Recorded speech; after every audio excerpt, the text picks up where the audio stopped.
Intel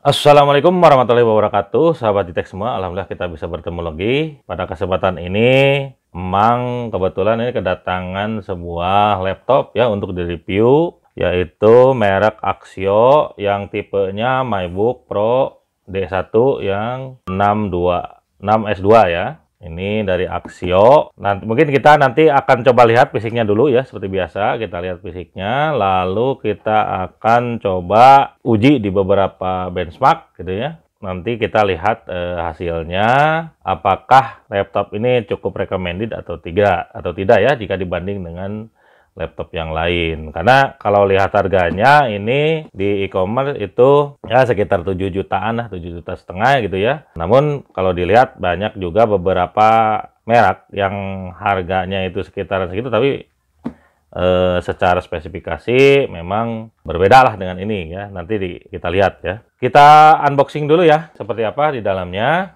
Ya, tapi sebelumnya ini kita dapat bonus ya dari toko. Ini tidak include di dalam dus sebenarnya, ini di bonus toko aja. Jadi tergantung di mana kita membelinya. Ini beda-beda bonusnya ya. Kadang ada mouse dan lain-lain gitu.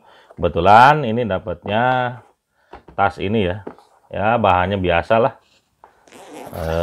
Tidak spesial gitu ya bahannya. Tapi lumayan lah untuk bonus. Oke, kita lanjut ya ke unboxing.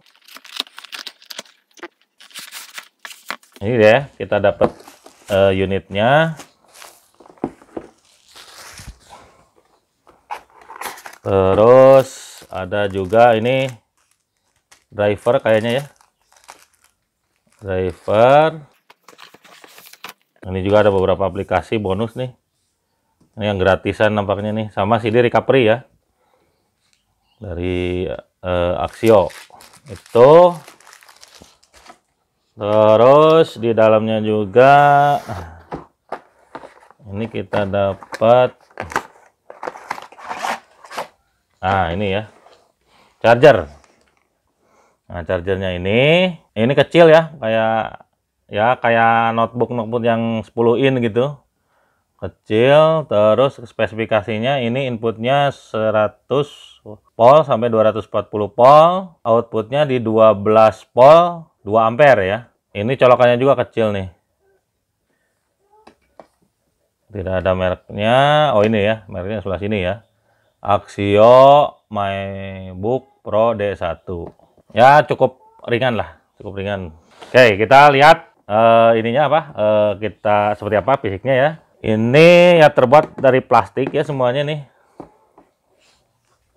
Termasuk bagian belakang, ini juga ada modelnya. Ini model dari si laptopnya ini 14 in ya. Terus yang di sini juga kita dapat bonus, sudah dapat Windows 10 Pro ya. Jadi sudah include Windows yang asli gitu. Windows yang asli. Terus ini kayaknya untuk udara ya. Lubang untuk udara. Nah, ini di sebelah ini kita dapat USB ya. Terus dapat HDMI. Nah, ini sayangnya HDMI yang mini ya. Ini HDMI. Jadi kita harus beli mini converter mini HDMI ke HDMI biasa gitu ya. Ataupun yang ke DISAB atau PGA. Adalah banyak di e-commerce. Terus yang sebelah sini kita dapat beberapa ya. Yang pertama masih USB 3 gitu ya. Terus USB juga ini sih ada. Terus walaupun tipis, ini ada RJ45-nya ya. RJ45, jadi si kapelan ini bisa langsung masuk ke sini. Kita dapat untuk headset di sini ya, colokan audio, dan dapat juga untuk micro memori gitu ya. Micro memori bisa dimasukkan di sini. Jadi perbedaannya tadi ya. Perbedaannya biasanya HDMI-nya itu HDMI gede gitu ya. Yang ini mini HDMI.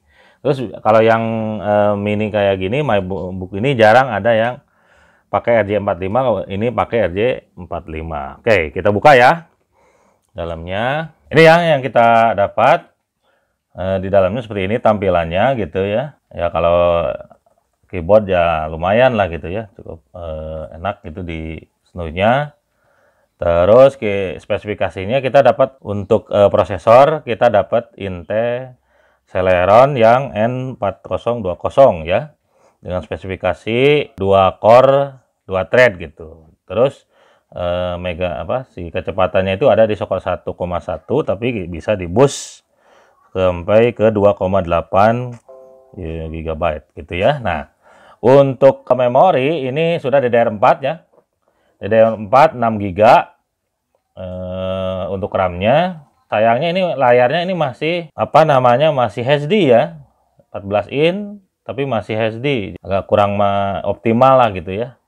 Untuk yang 14 in gitu. Walaupun tadi sudah dapat spek yang lainnya RJ45, terus kameranya itu adalah yang ini ya, yang di atas ini itu 2 megapiksel gitu ya kameranya.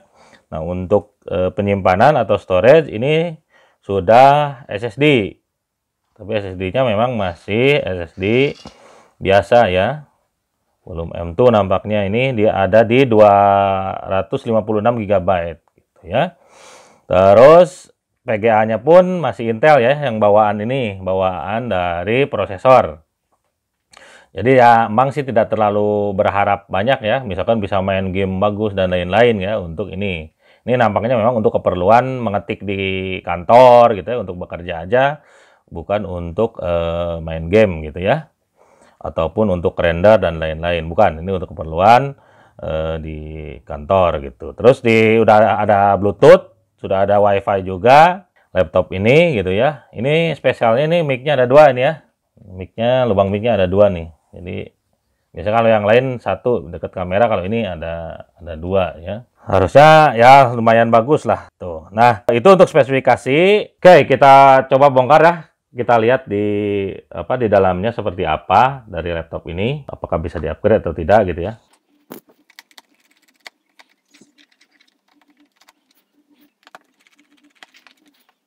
Kita lihat ini bagian apa ya.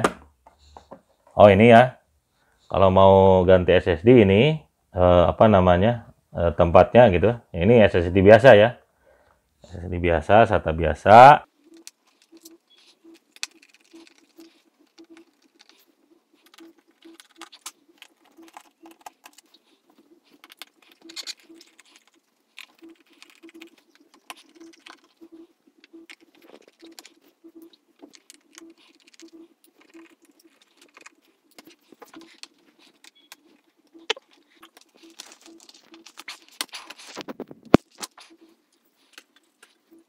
Ini ya dia di dalamnya. Ini nampaknya untuk memori ini sudah ditanam di sini ya.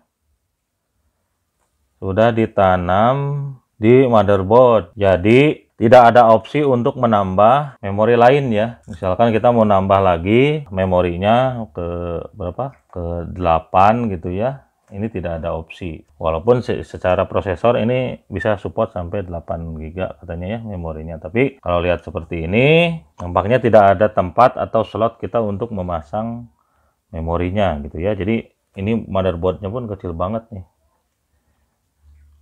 Simple banget gitu ya dari Axio ini. Jadi semua sudah ditanam ya, dari mulai memori, terus ininya dudukan ininya itu juga sudah di paten. Terus tidak ada slot M2 ya di sini. Misalkan kita mau tambah slot M2 juga tidak ada opsi lain ya untuk mengganti ataupun menambah. Ini ya kondisi di dalamnya seperti itu ya, agak disayangkan lah. Kita sangat terbatas ini untuk upgrade. Beda dengan laptop-laptop biasa ya, yang bukan bentuknya MacBook gitu.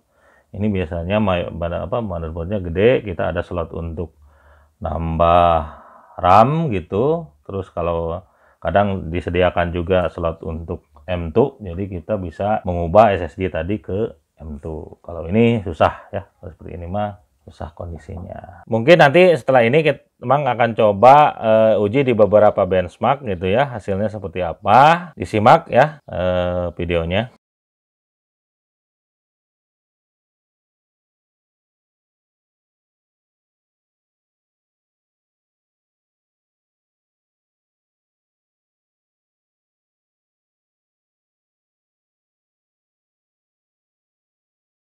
Oke, itu ya hasil dari benchmarknya. dan beberapa uji coba di beberapa aplikasi. Ya tidak terlalu optimal karena memang tujuannya mungkin bukan untuk render ataupun untuk main game, tapi untuk keperluan mengetik gitu atau pekerjaan sehari-hari gitu ya di rumah ataupun di kantor.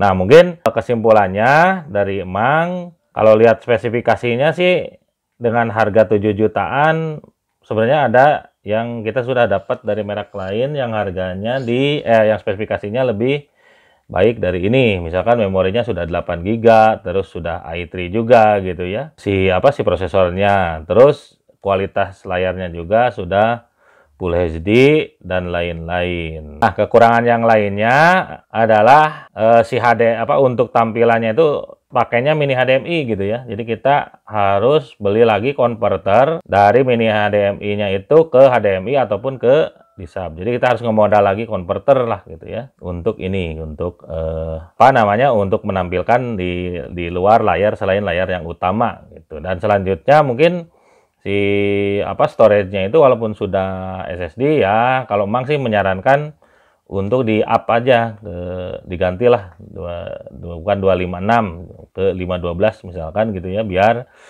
lebih leluasa untuk menyimpan aplikasi ataupun menyimpan data yang agak lumayan banyak gitu. Karena kalau 256 itu ya paling untuk aplikasi dasar aja gitu ya, tidak bisa menambah aplikasi opsional lainnya. Adapun kelebihannya dari laptop ini adalah tadi ya, walaupun agak tipis gitu ya, dia sudah ada RJ45-nya gitu ya. Jadi memudahkan kita kalau mau pakai LAN gitu. Terus yang lainnya mungkin ya cukup ringan lah untuk dibawa gitu ya, walaupun ini 14 in cukup ringan untuk dibawa di dalam untuk pekerjaan sehari-hari gitu, untuk dibawa pekerjaan sehari-hari. Jadi mungkin kesimpulannya dengan spesifikasi ini Mang sih tidak terlalu dengan harga yang 7 jutaan tidak terlalu merekomendasikan ngambil merek ini gitu ya. Jadi kalau mau coba ambil dari merek lain gitu ya, karena dengan harga yang sama spesifikasinya sudah lebih dari ini gitu ya, lebih dari laptop ini. Itu mungkin